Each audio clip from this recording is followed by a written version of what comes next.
great to be here. So I've been listening to your stuff, and you talk about we have a vibrational escrow account where the things we desire are stored in a vibrational version that you've got to translate into reality through your attention to it, by your practice of it, by your realization of it. It's been revealed, you got to realize it. So in the space of wanting to get in the vibration, feeling it now, but also noticing the absence of it, what I've been doing is imagining myself flying out of my body and going to a time in the future when the thing, the desire, the accomplishment has been realized, and then bringing in that vibrational energy from that moment. Good process. Into the now. Yeah, we can see how that could work for you if you're able to go there. And because what you're doing, you're bridging the fact that your now eyes can't see it by moving into future eyes, by moving into a future experience, by dawning a future experience. That's a good process.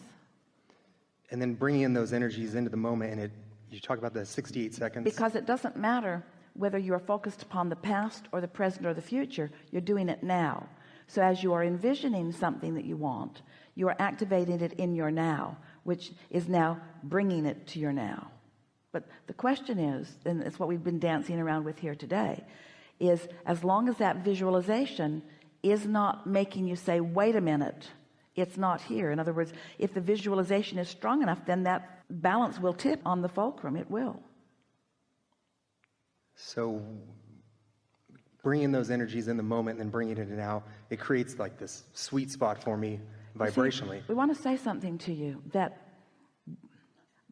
by the time you're doing that, what's happened is you've already achieved close enough proximity to your vortex that you're already beginning to translate it. That is what's happening. You're actually peering into your vortex and seeing what's there, because the first stages of turning those vibrations to thoughts and those thoughts to things is that imagery, is that imagination, or when it happens in your dream state, it is the same thing too. Okay. So once you're doing that consistently, you are on the verge of full manifestation. So the next step would be consistency between the steps. And the consistency comes with the enjoying it. I'm enjoying the pleasure of these thoughts rather than I'm doing this to make something happen. Because when you're doing it to make it happen, what hasn't happened gets a little foothold. If you're doing it for the pleasure, then there's no resistance. There's no downside to that. So that's where imagery comes in, just for the pleasure. Sitting and contemplating pleasurable thoughts is the most productive thing that you could do.